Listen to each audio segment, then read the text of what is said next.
Hello! Welcome to another awkward and chaotic book review here on the Goblin Storybook. I'm Lou, your host. I'm also an indie author from the UK who previously wrote a load of horror stuff, and now I write a load of fantasy stuff. I expect one day I'll also go back to the horror stuff.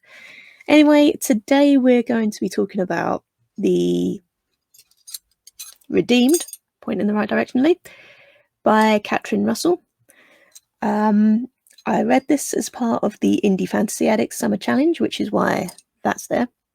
Now, the Indie Fantasy Addicts is a Facebook group over on Facebook, funnily enough. I did not think that sentence through. And over the summer, they're running a challenge where the basic idea is to read as much indie fantasy as you can from the beginning of June all the way through to the 21st of September. There are prizes to be won. You can join teams. If you want to join my team, I'm in the Dragon Tamers, and obviously this is the best team. Anyway, so today I'm talking about The Redeemed, and this is another short story. You may have noticed I've had a few reviews of short stories up recently. And this is because over the summer I feel like it's going to be difficult for me to record stuff and go live and stuff, so I've batched read and batched record a bunch of stuff. So that's what was happening today. That's what's happening there. And I did actually record 3 videos today. This is the 3rd. Anyway, what is this book about? I think I'm going to get VoiceOver Lou to tell us. Because, VoiceOver Lou seems to know what she's doing. But this Lou, not a clue. VoiceOver Lou, total pro. The Redeemed. Outlaw. Thug. Enforcer. Assassin. Many titles have been granted to Edric's name throughout the years, more so than he'd care to admit. Sold as a child to Raven, a cold-blooded mercenary, he's been long since forsaken by both kin and comrades. A life by the sharp end of a knife is all that remains to him now, as part of the infamous thieves band, the Haunted Shadows. With blood, terror and death part of the band's dishonourable trade, Edric is sent to plunder and kill, to satisfy Raven's innate greed. He scours the capital of the Midlands for valuables, earning his daily keep. Yet nothing he manages to bring is ever enough for the ruthless leader. Raven wants more, and forces his crew into an unforeseen direction, striking out against creatures more terrifying than death itself. Men are rattled to the core, and Edric's fight for survival is wearing thin. As he clings to life, he wonders how he was meant to go on. And, most of all, will it be worth the effort to press on and endure? With darkness waiting to claim him, sorrow and despair are all Edric has left. For he seems to have been abandoned by the goddess herself.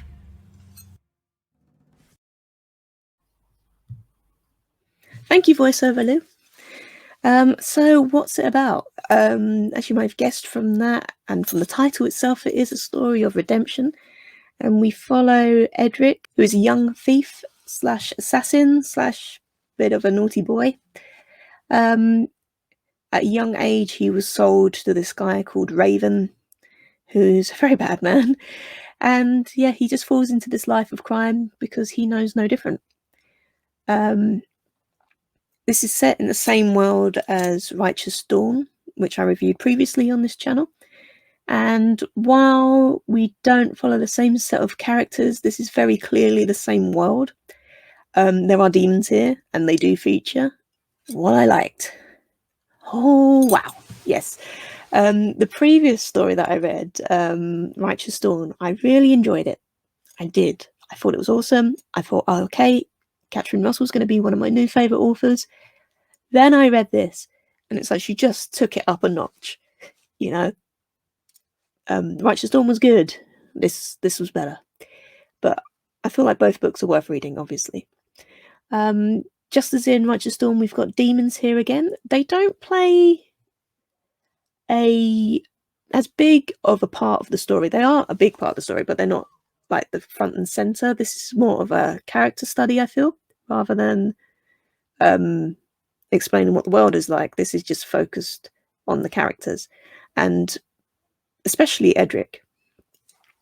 I really liked how Catrin Russell wrote Edric. There's enough good in him to make you want him to succeed, but also he is a victim of his own circumstance. He has done bad things. He feels badly of himself. And he's reluctant to trust people. So when he does meet seemingly trustworthy people and people who could help him, he fights it. And I think that's very realistic. It's all too easy in fantasy to just have your characters do the right thing, and Edric doesn't always do that.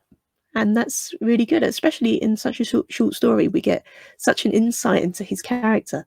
It was just really cool. I feel like Edric is a real person. He's my friend. What I didn't really like, I'm really going to have to cut this bit out of reviews, aren't I? Because I always get to this bit, I can't think of anything. I really enjoyed this story. It's another quick read.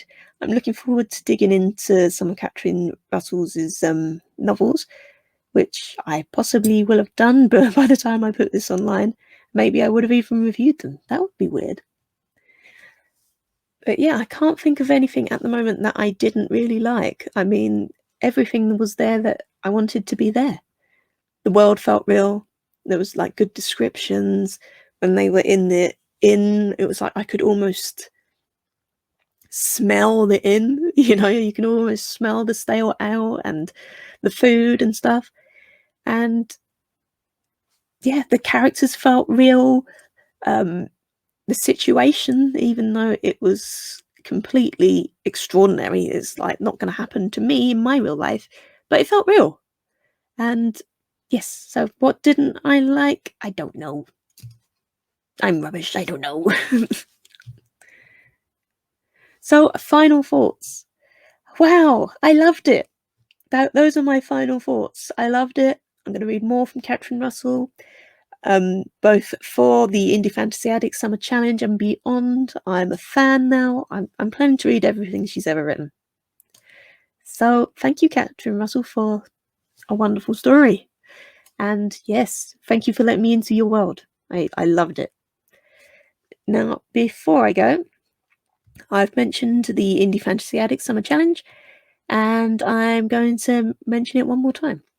If you're looking for some free indie fantasy to read for the challenge, or if you just want a free book, head over to genie.us/creep with a capital C, or just click on the link down below in the description and you'll be able to get my novella Creep for free. You don't even have to give me your email address or anything. You can just go and download it and it's there and you can have it. Yeah, and I hope you enjoy it. It's a story of monsters, magic, and a pretty heavy focus on goblins because I do love a goblin. I actually recorded like an audiobook of this story, and it's here on the channel. I'll stick a link down below so you can go and check that out. I do all the voices. There are sound effects. There's music. It's a lot of fun. I hope it was a lot of fun to make. I hope it's a lot of fun to listen to. And during that project, I developed a voice for one of my characters called Pigby, and he is a goblin, and he also appears in the book I'm writing, or the book I'm working on at the moment, called The Blade of Absolution. And yeah, during that recording, I got used to doing his voice, and people picked up on that they liked his voice. So now I tend to sign off these videos by channeling my inner Pigby and saying, until next time, stay delicious. Oh, and while you're being delicious, and before I go, please remember to like and subscribe. It really helps. And hit the bell so you're notified whenever I go live or whenever I put a new video online. Thank you.